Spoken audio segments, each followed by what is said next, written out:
Menikmati kopi sudah menjadi kegiatan sehari-hari bagi kebanyakan masyarakat di Aceh.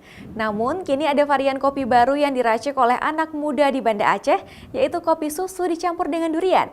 Dengan rasa yang khas dipadu dengan durian, Sanggar Durian kini jadi salah satu minuman yang paling diburu oleh kaum milenial di kota Banda Aceh.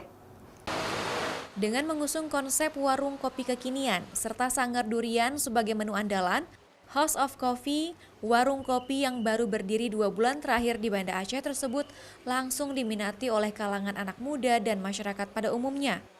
Proses pembuatan Sanggar Durian tergolong mudah, diracik dengan paduan kopi espresso, susu, durian, dan es batu sebagai pelengkap. Setelah keempat jenis bahan tersebut dicampurkan dan kemudian di blender, pengunjung sudah dapat langsung menikmati Sanggar Durian tersebut. Untuk satu gelas, Sanggar Durian dibanderol dengan harga Rp22.000. Untuk kesediaan durian langsung dibeli dari petani durian yang ada di Aceh, juga diambil dari Sumatera Utara, sehingga pengunjung tidak perlu khawatir untuk kesediaan durian walau di musim tertentu.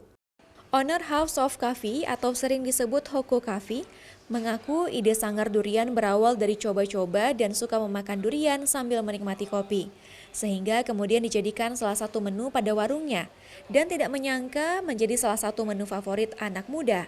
Dalam sehari saja, Akbar mampu menjual 50 hingga 70 cup Sanggar Durian. Duriannya itu dimix sama sanggar yang udah kita buatin terus di blend gitu. Nah ternyata rasanya itu memang enak dan lebih seger gitu. Terakhir karena kita dulu itu belum punya kedai kopi, kita simpan ide itu, terus kemudian ketika kita udah mulai bentuk Hoko ini kita keluarin lah resep itu jadi signature drinknya itu dari Hoko Coffee.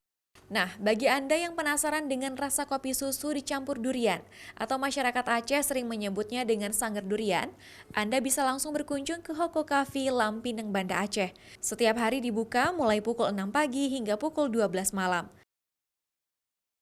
Syahril, Kompas TV, Banda Aceh.